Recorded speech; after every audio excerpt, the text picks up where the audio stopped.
Alhamdulillah bersua kembali bersama saya Saddam Hussein.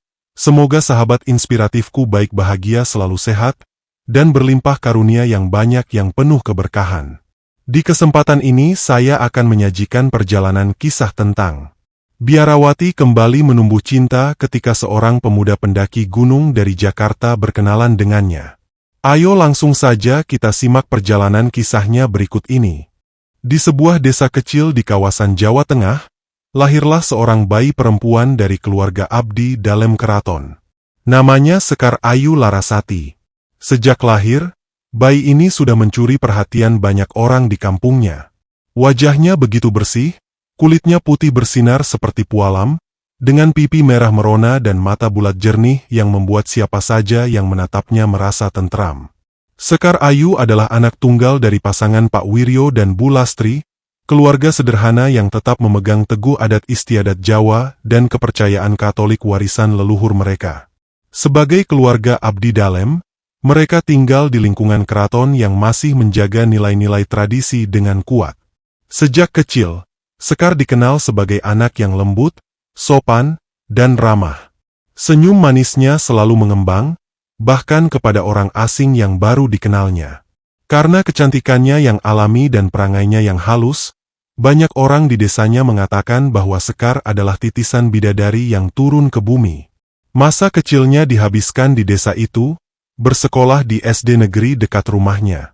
Sekar Ayu tumbuh sebagai gadis kecil yang tidak hanya cantik tapi juga cerdas. Ia rajin mengikuti pelajaran agama di gereja, sekaligus tetap ikut dalam berbagai upacara adat Jawa yang diadakan di lingkungan keraton. Perpaduan antara nilai keagamaan dan adat inilah yang membentuk pribadi Sekar menjadi gadis yang anggun dan berwibawa di usianya yang masih sangat muda. Setiap sore, setelah pulang sekolah, Sekar senang bermain di pelataran keraton bersama teman-temannya. Kadang-kadang, para lelaki tua di kampung hanya bisa tersenyum simpul melihatnya, sementara anak-anak muda diam-diam menaruh hati. Kecantikan Sekar memang bukan kecantikan biasa. Dia seperti bunga melati di tengah taman, harum dan memikat siapa saja yang melintas. Waktu terus berjalan, Sekar melanjutkan sekolahnya ke SMP dan SMA di kota kecil yang masih berada di kawasan Jawa Tengah. Di sekolah pun, Sekar menjadi pusat perhatian. Banyak teman lelaki yang diam-diam mengaguminya, bahkan guru-gurunya pun bangga memiliki murid seayu dan secerdas dirinya. Namun, di balik wajah manis dan pesonanya, Sekar tetaplah gadis sederhana yang selalu patuh pada orang tua dan ajaran agamanya. Ia tidak sombong, dan lebih suka menghabiskan waktu di rumah membantu ibunya membuat kue atau merawat tanaman bunga di halaman depan rumah. Hingga suatu hari, sebuah kabar besar datang. Sekar diterima kuliah di salah satu universitas negeri ternama di Yogyakarta. Bagi keluarga sederhana seperti Pak Wiryo dan Bu Lastri, ini adalah sebuah kebanggaan besar. Mereka mengantarkan putri semata wayangnya ke kota pelajar itu dengan harapan besar, agar kelak Sekar bisa menjadi wanita yang sukses dan membawa kebahagiaan untuk keluarga. Begitulah, babak baru dalam kehidupan Sekar Ayu Larasati pun dimulai. Yogyakarta, kota pelajar yang penuh sejarah, budaya, dan kehangatan masyarakatnya. Di kota inilah Sekar Ayu Larasati memulai lembaran baru dalam hidupnya. Diterima di sebuah universitas negeri ternama, Sekar Ayu merasakan bagaimana hidup jauh dari orang tua, meninggalkan kampung halaman, dan beradaptasi dengan suasana kota besar. Meski tinggal di kota, Sekar tetap membawa kesederhanaan dan tata krama Jawa dalam dirinya. Cara bicaranya yang halus, senyumnya yang manis, dan sikap hormatnya kepada siapa saja membuat banyak orang kagum. Tak sedikit mahasiswa, dosen, bahkan orang-orang di lingkungan kampus yang diam-diam memperhatikan pesonanya. Di masa kuliah inilah, takdir mempertemukannya dengan seorang pemuda tampan bernama Arga Pratama. Arga adalah mahasiswa tingkat akhir, cerdas, aktif di berbagai organisasi kampus, dan memiliki senyum yang mampu membuat hati siapapun luluh. Perkenalan mereka terjadi secara tidak sengaja di perpustakaan kampus. Saat itu Sekar sedang membaca buku tentang filsafat, sementara Arga tengah mencari referensi untuk tugas akhirnya. Dari pertemuan sederhana itu, Percakapan mereka mengalir begitu saja. Ternyata mereka memiliki banyak kesamaan. Sama-sama suka membaca, mencintai budaya Jawa, dan memiliki pandangan hidup yang dalam. Lambat laun, hubungan mereka menjadi dekat. Mereka sering bertukar pikiran, jalan-jalan menyusuri sudut-sudut kota Jogja, menikmati senja di Bukit Bintang, atau sekadar duduk di angkringan sambil berbagi cerita. Cinta mulai tumbuh di hati Sekar.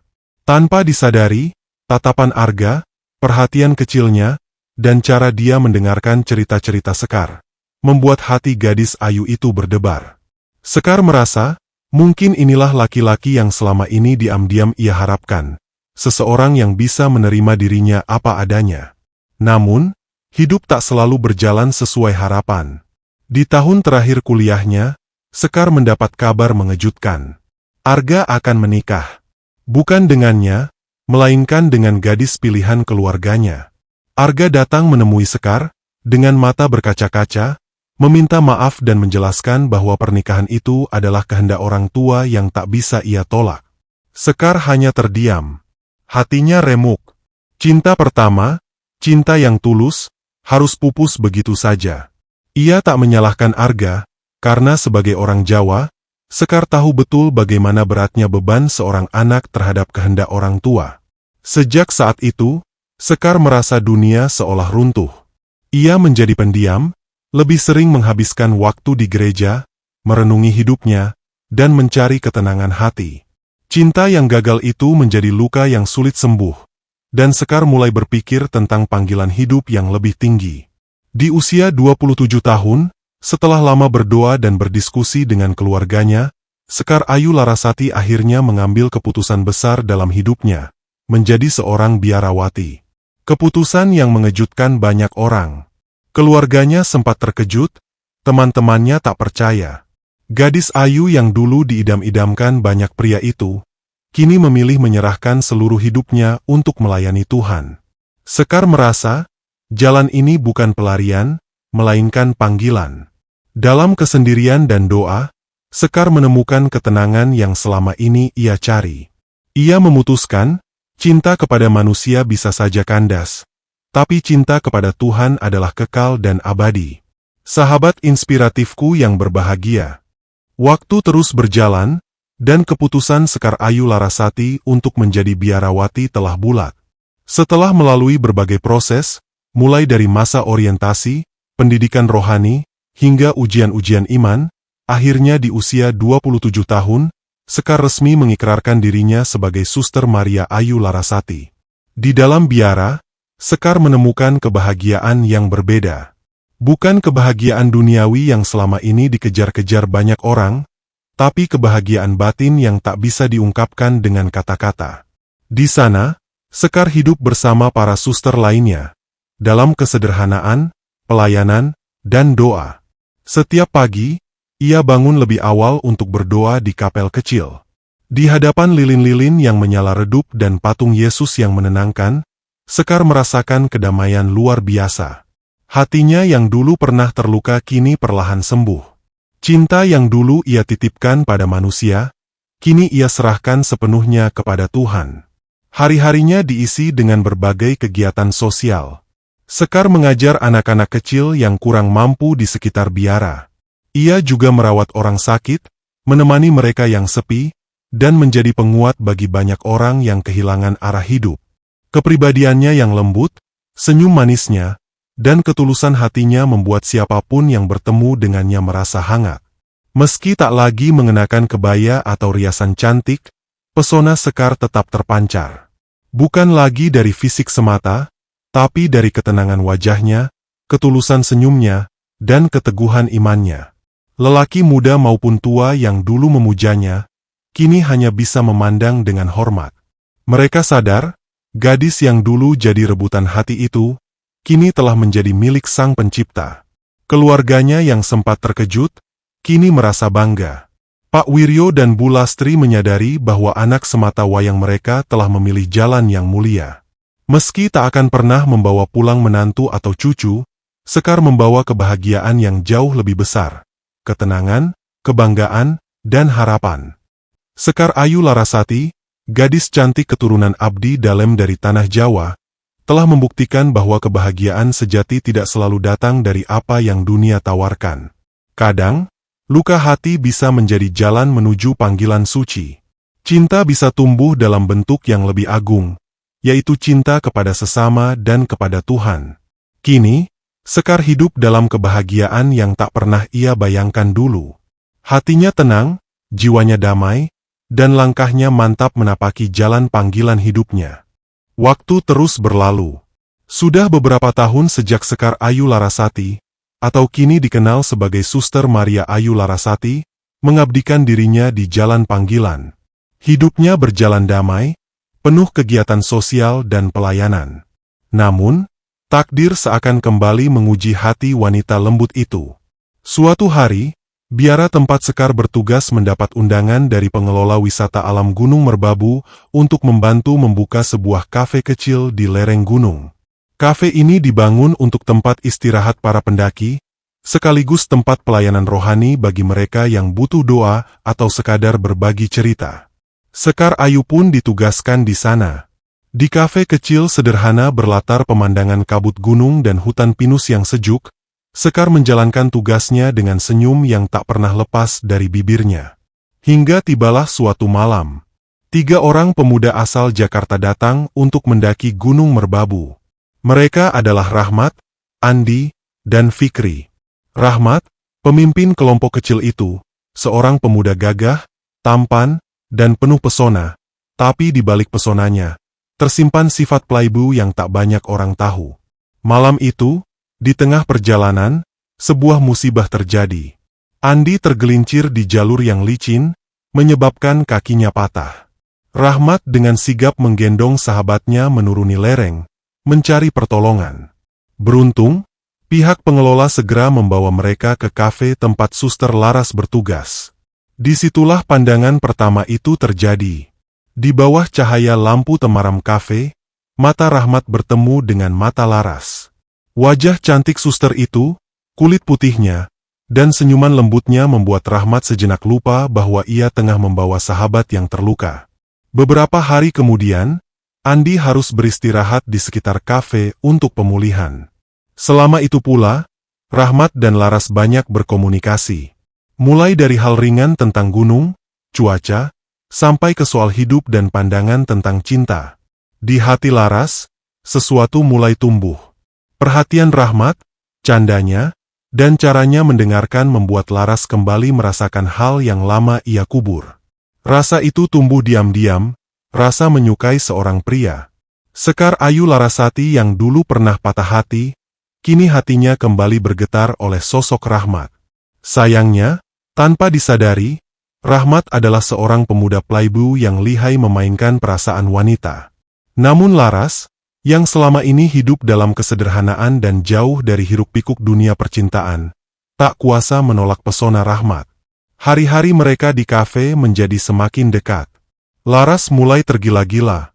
Senyum Rahmat, suara tawa, dan tatapan matanya seakan menjadi candu bagi hati Laras yang lama sepi. Laras tahu seharusnya perasaannya ini tak boleh ada. Ia seorang biarawati, dengan janji kesucian dan pengabdian yang telah diikrarkan. Namun cinta kadang datang tanpa permisi. Rahmat pun berhasil menaklukkan hati Laras. Di balik jubah biarawati, Laras menyimpan rasa cinta yang besar, meski batinnya berkecamuk antara panggilan suci dan perasaannya sebagai wanita. Sahabat inspiratifku yang berbahagia. Malam-malam di lereng Gunung Merbabu terasa berbeda bagi Suster Maria Ayu Larasati. Sejak kehadiran Rahmat, hidup yang sebelumnya tenang dan damai kini berubah menjadi lautan perasaan yang sulit ia kendalikan. Laras mulai dilanda dilema. Di satu sisi, ia seorang biarawati yang telah berikrar menyerahkan seluruh hidupnya untuk Tuhan. Di sisi lain, perasaan sebagai seorang wanita tak bisa ia abaikan. Setiap kali melihat Rahmat datang ke kafe dengan senyum dan candanya, hati Laras bergetar. Tuhan, mengapa hati ini diuji lagi? Begitu lirih doa Laras di malam-malamnya, saat ia termenung di kapel kecil di belakang kafe. Hatinya resah. Rasa cinta yang tumbuh ini mulai berubah menjadi candu. Senyum Rahmat, Kata-katanya, bahkan cara dia memandang Laras, membuat gadis itu semakin hanyut. Rahmat, dengan segala pesonanya, semakin berani menunjukkan perhatian. Ia sering mengajak Laras berbicara lebih lama, bahkan kadang meninggalkan teman-temannya hanya untuk sekadar duduk di sudut kafe, memandangi bintang, dan bercakap tentang hidup. Rahmat tahu betul, Laras telah jatuh hati. Sebagai seorang playboy, Rahmat terbiasa menaklukkan hati wanita, dan Laras, meski seorang suster, ternyata bukan pengecualian. Tanpa sadar, Rahmat mulai bermain hati, membisikkan kata-kata manis yang membuat Laras makin larut dalam perasaannya. Hari-hari berlalu, Laras mulai gelisah. Ia merasa bersalah pada dirinya sendiri, pada panggilannya, pada Tuhan yang selama ini ia layani dengan setia. Hatinya terombang-ambing antara tetap menjaga janji sucinya, atau menyerah pada cinta yang begitu kuat. Sahabat inspiratifku yang berbahagia. Rahmat yang awalnya hanya sekadar pendaki, mulai sering datang ke kafe itu, untuk berbincang, berdiskusi, dan perlahan, untuk menemukan sesuatu yang selama ini tak pernah ia temukan di kota besar. Rahmat bukan pemuda sembarangan.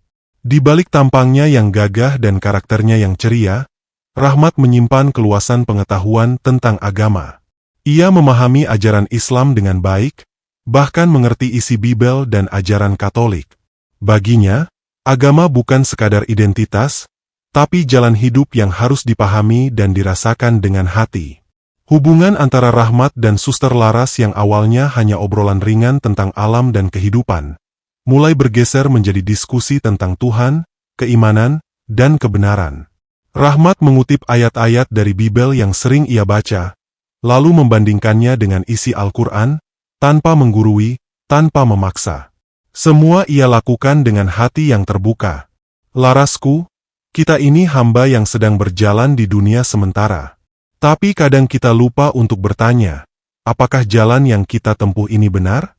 Apakah cahaya yang kita ikuti ini sungguh cahaya kebenaran, atau hanya pantulan cahaya semu? Begitu kata Rahmat suatu malam di depan api unggun kecil. Suster Laras terdiam. Diskusi-diskusi itu menusuk dinding-dinding hatinya. Ada kegelisahan yang selama ini ia tekan, kini perlahan muncul ke permukaan. Rahmat tak hanya berbicara soal agama, tapi tentang mencari kebenaran sejati, tentang kedamaian hati, dan tentang kebebasan jiwa dari keraguan. Malam demi malam, hati Laras semakin tercerahkan.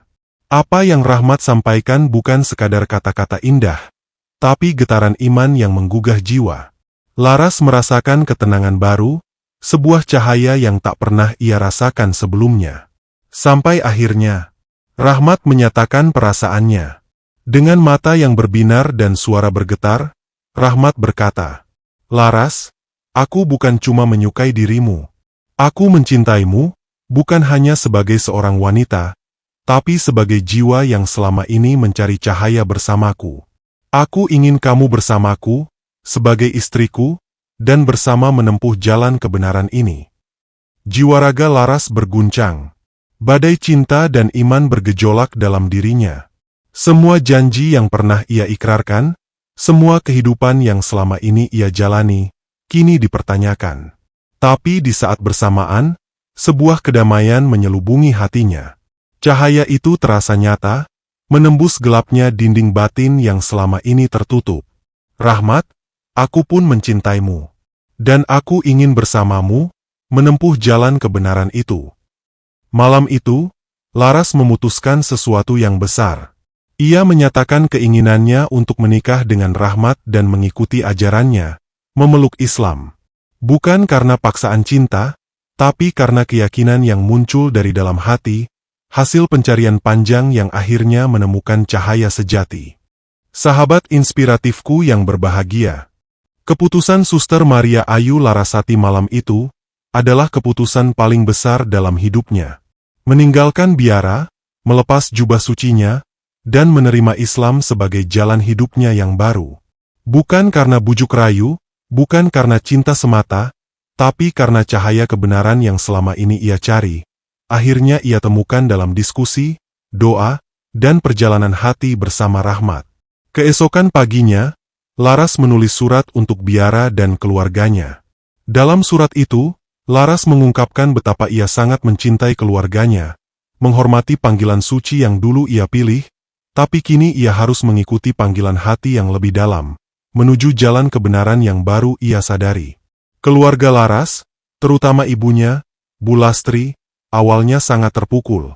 Berita itu cepat menyebar di lingkungan abdi dalem dan kerabat mereka di Jawa Tengah. Banyak yang kecewa, marah, bahkan mencaci Laras. Tapi Laras tetap tegar. Ia tahu resikonya, dan ia rela menanggung semua demi keyakinan barunya.